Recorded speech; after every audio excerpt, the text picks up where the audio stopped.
All right. Thanks everybody for coming out. Really happy to chat all things Bitcoin and all things Core with you guys. So to quickly kind of summarize, Core is a L1 blockchain that's powered by Bitcoin, fully EVM compatible, and trying to unlock the $1 trillion of trapped Bitcoin liquidity. Before we jump into it, I want to take everybody back 10 years ago. 10 years ago, there was no way to take your Bitcoin stack and earn passive yield. If you wanted to go out and earn additional Bitcoin, you had to engage in maybe risky lending or become an amazing trader, which isn't necessarily what all of us are the best at. Well, now with Core in this BTCFi ecosystem, you can earn passive yield or engage in a whole bunch of new applications that are trying to unlock additional Bitcoin utility. A little bit about me. So I've been in the crypto space for quite a long time. I've been helping the Core team go 0 to 1. And then prior to that, I was at Coinbase leading money movements engineering for 3.5 years, helped move a couple $1 trillion. But I'm a 0 to 1 guy, so the Core opportunity was something that I couldn't pass up. And I've been passionate about crypto for a really long time. So I fell down the crypto Bitcoin rabbit hole more specifically back in 2013. And in 2013, this idea of this non-sovereign store of value, this perfect digital gold, just absolutely blew my mind. I couldn't believe anything like this was even possible. And just at that point, there was such this amazing idea and community of taking Bitcoin beyond just store of value, being a full medium of exchange. And with that, I think it's important to do a little bit of table setting on what Bitcoin brings to the table. So Bitcoin, through its proof of work consensus, unlocked this perfect scarcity by taking energy and bringing it into this beautiful digital gold by solving the Byzantine generals problem. And solving the Byzantine generals problem means aligning all the different actors crypto-economically so they behave honest versus behave Byzantine. And this is what Satoshi really brought to the world with proof of work. There's also perfect scarcity in Bitcoin. We've all heard the meme, there'll only ever be 21 million Bitcoin, and it has this beautiful hard ratchet monetary policy where every 4 years, like tomorrow, we do this thing called the halvening, where the Bitcoin block reward gets cut in half. And with that, the network will eventually have to survive just on transaction fees. But it's very easy to understand, very different than something like the US Fed. Since I first got involved in crypto, the amount of crypto applications has exploded. I remember when it was just Bitcoin. Then we had the rise of Ethereum, CryptoKitties, we have Solana, we've had NFTs, you name it, it's all come to pass. And the rate of change in crypto is only accelerating. But in the Bitcoin space, it's largely remained the same. We've had Taproot, we've had SegWit, so we've had some major protocol upgrades, but the core protocol really remains unchanged. However, Bitcoin is still easily the dominant asset by market cap. It's around 50% today, and if the cycle continues to go as it is, this might actually continue to expand. And I think there's a little bit of square in the circle there. How do we justify lack of technical innovation but still being the dominant asset? Well, the demand for Bitcoin is only growing. And we've seen, especially in such uncertain economic times, having this non-sovereign store value has global appeal. And now with the advent of the spot Bitcoin ETFs, everyone now can have access to the next best thing of spot Bitcoin. We've had the largest fund managers in the world. We've had people in their retirement accounts. Now everybody can hold Bitcoin. If you can self-custody, you should still do that. But for some people, you can't, and this is the next best thing. Bitcoin is also now legitimized. It's now part of the financial system. There's also a ton of demand for new utility on top of Bitcoin. And we really saw this start early last year with ordinals, which are NFTs on Bitcoin. And then we saw BRC20s, now Rines, these programmable token standards. People are trying to do more with their Bitcoin. They want more than just digital gold. But with these new use cases, we're starting to bend Bitcoin and maybe contort it into some ways that it wasn't meant to be originally used. And with that, we've driven up the transaction fees very far. And in general, we're kind of causing this tension in the Bitcoin community. Because Bitcoin is naturally slow and expensive. It's this digital settlement layer. And that's one of the reasons that it succeeded so well with being digital gold. However, this is a challenge as people want more utility but can't necessarily do all these things on the Bitcoin base layer.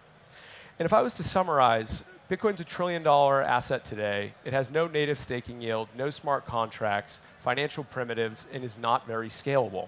So we're kind of locked out of these traditional use cases on Bitcoin. And we're now in a new wave of Bitcoin scaling. There was the fork wars starting in 2017 with BSV, Bitcoin Cash. They were parasitic, limited scalability, and no smart contracts.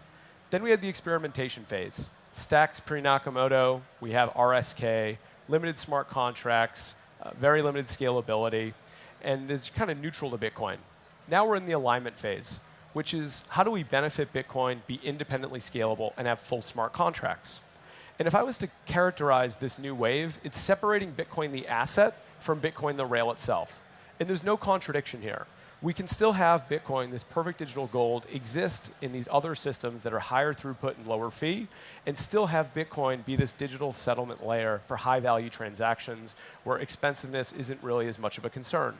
And this is what Core is trying to do. It's trying to unlock this on top of Bitcoin. Core launched in early 2023, so before Bitcoin got cool again. There's been 15 million plus addresses. There's been a couple 100 million transactions. There's over 5 million Core holders in a massive community. And if I was to summarize why Core started in 2023, it was because we've been in Bitcoin for a long time, and no one was trying to scale Bitcoin, so we said, hey, we should do it ourselves. It's also important when I talk about kind of the design behind Core, the guiding principles. And Core was designed to be for all Bitcoin holders, and that's really important. Because we're trying to unlock $1 trillion, we can't be subdividing. We have to have solutions and products that answer the needs of all of these different people who have different trust assumptions, risk thresholds, and we have options from staking all the way to full BTC-Fi to kind of handle those different needs. On top of it, it had to be Bitcoin aligned. It had to give back to Bitcoin. We need to keep Bitcoin secure and decentralized for all these other pieces to flourish on top of it. And there's two ways to do that. Additional transaction fees or with additional block rewards that go to the Bitcoin holders as well as the Bitcoin miners to help with that transaction fee only model that we discussed earlier. Finally, it had to be community driven. It had to have the community in mind and be a fair launch. Fair launch was so critical to the success of Bitcoin. The holders were the early users of the network, and the community strength of any project is really what helps deliver long-term value, and Core is no exception. The Core Toshis I'd stack up with any of the communities in crypto. And it's helpful to think about kind of with three different lenses. Unlocking Bitcoin the network, Bitcoin the asset, and then BTC-Fi, or Bitcoin DeFi for short. So Bitcoin the network. Satoshi Plus Consensus is a novel consensus mechanism that we brought to the world early last year. It has three parts. It has non-custodial Bitcoin staking, delegated proof of work, and then delegated proof of stake. And for the delegated proof of work component, Bitcoin miners produce blocks on the Bitcoin chain, and they add a little bit of data to it. For non-custodial Bitcoin staking, you issue a time lock on the Bitcoin L1. Both are totally trustless and auditable and verifiable on your favorite Bitcoin block explorer. And then the delegated core staking happens just on the core chain. But the idea is we take these three different ingredients, we run a function over it, and that's how we elect our validator set. And for helping to secure the core chain, all these different participants earn core rewards. And these core rewards, they can either invest in the core ecosystem or they can invest in additional Bitcoin or Bitcoin OPEX. And the idea being a secure and decentralized Bitcoin is a secure and decentralized core chain. It's this really nice reflexive loop together. And we're currently halfway there. So there's around 50% of the Bitcoin hash rate currently secure in the core chain. For just being a year off launch, that's pretty good, but we call it the road to 100, and we won't be happy until we get to all 100%. Talking about Bitcoin the asset. So we announced yesterday that non-custodial Bitcoin staking went live. This is a one-of-a-kind product where it's totally trustless on the Bitcoin chain. So you issue a time lock to yourself, and you provably lock up that Bitcoin capital. It then gets relayed over to the core chain, and in doing so, we've helped make Bitcoin a yield-producing asset for the first time. With Bitcoin being a yield-producing asset for the first time, it's going to unlock a wave of new DeFi opportunities with this new financial primitive. We're super excited about it. There's also Core BTC, which is the enshrined bridge of the core chain. It's an over-collateralized bridge, and on top of it, we think that this can become the Bitcoin for DeFi, although we do welcome all Bitcoin derivatives on top of Core. Finally, talking about BTC-Fi. So far, again, I talked about earlier, the TVL of Bitcoin is so small relative to these other Ethereum-based assets, stablecoins, et cetera. But the market cap of Bitcoin is still easily the largest. So we think over this next cycle, this graph is going to change dramatically. And Bitcoin is actually going to become the dominant asset by TVL. It's just math. It's $1 trillion plus today. If only 10 to 30% of that, which is the Ethereum comp, makes it into DeFi, it will easily overwhelm anything we've seen today. And the DeFi landscape is going to be backed by a harder money, and it's going to change dramatically over the next year or two. Core also is fully EVM compatible. If you think about building a healthy developer ecosystem, you have to make it easy. So Core was full EVM from day one, giving us access to the 10 years of institutional tooling, all the tutorials, the amazing developer audience, and it really was an easy choice. It's also helped Core Chain's EVM ecosystem grow rapidly. So there's a whole wave of Bitcoin-centric apps all launching on Core today. There's also a bunch of multi-chain dApps and infrastructure. It's an amazing time to build on Core. Come to our booth, come chat with us. But then on top of it, if you want to participate in these applications, we're running a Core Ignition incentive program, and it pays to be early. Core also has a deep belief that we need to onboard billions of people into Web3, which I know is kind of a trite comment at this point. However, it's really critical for crypto to go mainstream. I refer to the Core team as crypto maxis. What I mean by that is we believe it should be in the hands of everyone, and we have to do our best to get it there. So we've got a couple partnerships that are pretty key on this. So one is Satoshi app, which is a cashless onboarding mechanic. How do people get their first crypto to then go participate in these different ecosystems like Core? There's also Element Wallet, the flagship wallet of the chain that's a native on-chain messenger and P2P payments app. You can think about it like crypto on easy mode. If we're going to onboard tons of users to Web3, it has to be simple and easy. We have to get rid of understanding these really clunky user interfaces. We also announced our first foray into institutional onboarding. We partnered with Valor and announced this yesterday for the first yield-bearing Bitcoin ETP. This is going to be, again, a one-of-a-kind product, and the idea here is yield-bearing Bitcoin products are now available to institutional investors. We're going to take this throughout the world over this year, and we think it's going to usher in, again, a whole new wave of protocols.